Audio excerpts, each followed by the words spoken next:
नाज़रीन, हैदराबाद चाहे स्कूल ऐं कॉलेज बोर्ड मुतासिरनि खां ख़ाली करण वारी तालीम खाते जे हुक्म बावजूद गर्ल्स कॉलेज कासिमाबाद कैंप जे मुतासिर राशन टेंट ऐं रोक रक़म मिलण खां सवाइ कैंप ख़ाली करण खां इनकार करे छॾियो आहे। उन हवाले सां पेश आहे एसएस न्यूज़ जे ब्यूरो चीफ ग़ुलाम मुस्तफ़ा सोलंकी जी हीअ रिपोर्ट।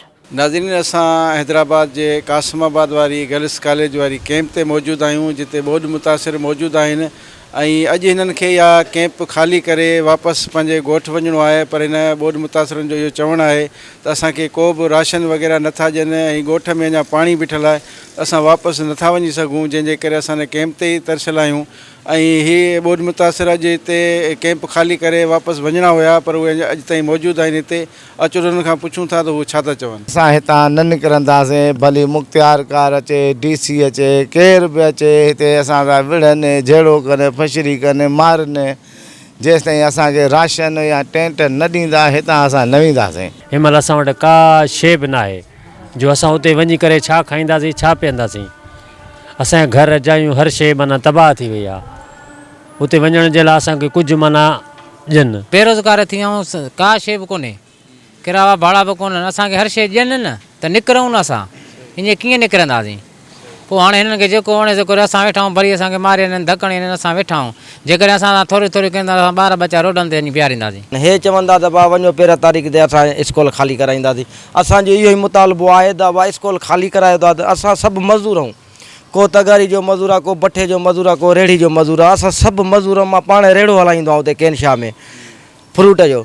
सो हाणे उते वञूं त 2 महीना 3 महीना त रोज़गार में असांखे लॻंदा। उते ट्रांसपोर्ट बंदि आहे, माल कोन था अचनि ॿाहिरां, त उते छा वञी खाईंदासीं असां नंढड़ा बचड़ा।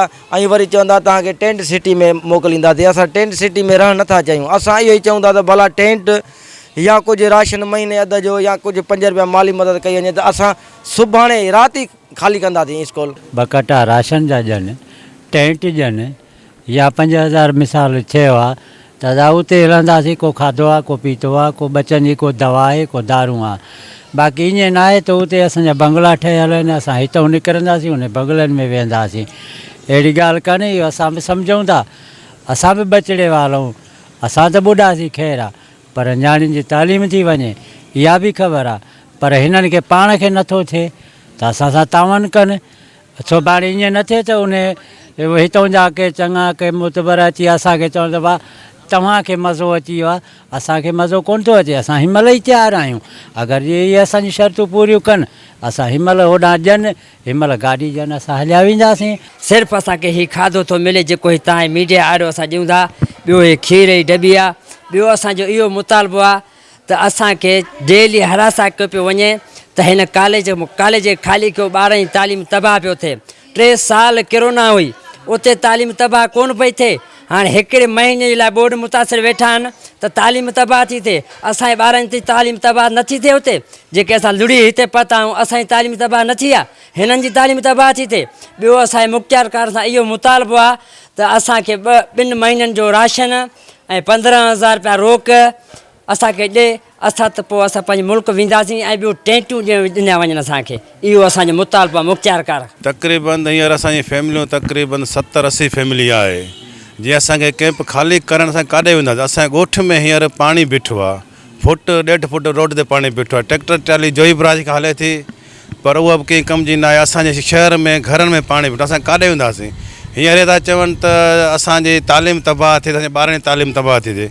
त असांजो सेक्रेटरी साहिबु आहे उहो नथो सोचे त असांजे ॿारनि जी तालीम तबाह थी आहे। असां 700-800 रुपया पंहिंजी फीस भरियूं था प्राइवेट स्कूलनि में, असांजे ॿारनि जी तालीम तबाह न थी आहे। सिक्योरिटी खे लॻी आहे तालीम तबाह थिए थी। ख़ुदा जी मार पए सिक्योरिटी तोखे तो असांजो बि कुझु सोच न। ख़ाली हथे कढनि था। असांजे घरनि में अञा पाणी बीठो आहे। तव्हां ॾिसो धणी बख़्श बुगियो खिरपनाथनि जा अञा उते पाणी बीठो आहे। हे हितां चवंदा वञो, असां वञूं त छा किथे वेंदासीं, छा खाईंदासीं पीअंदासीं? असांजी मतिलबु उते मज़ूरी मरी त कोन्हे।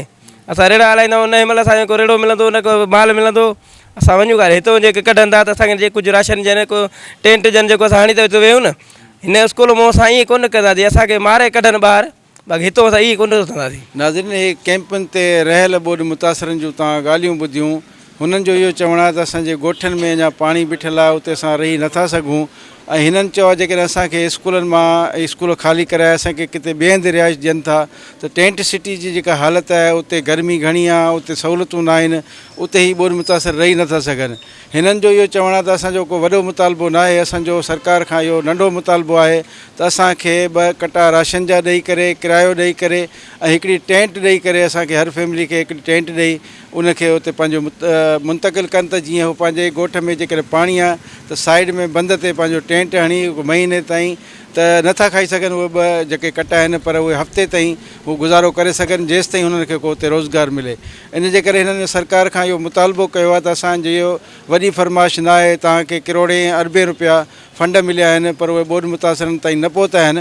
ऐं हिननि जो इहो मुतालबो आहे त असांखे सिर्फ़ु राशन ॾेई ऐं टेंट ॾेई ॻोठु रवानो कयो वञे त आसानी सां वेंदासीं। जेकॾहिं उहे पैसा बि असांखे उहे शयूं नथियूं ॾिनियूं वञनि त पोइ असां हिते वेठा हूंदासीं ऐं इहो कैंप ख़ाली न कंदासीं। कैमरामैन हुज़ूर बख़्श सां गॾु गुलाम मुस्तफ़ा सोलंकी, SS न्यूज़, हैदराबाद।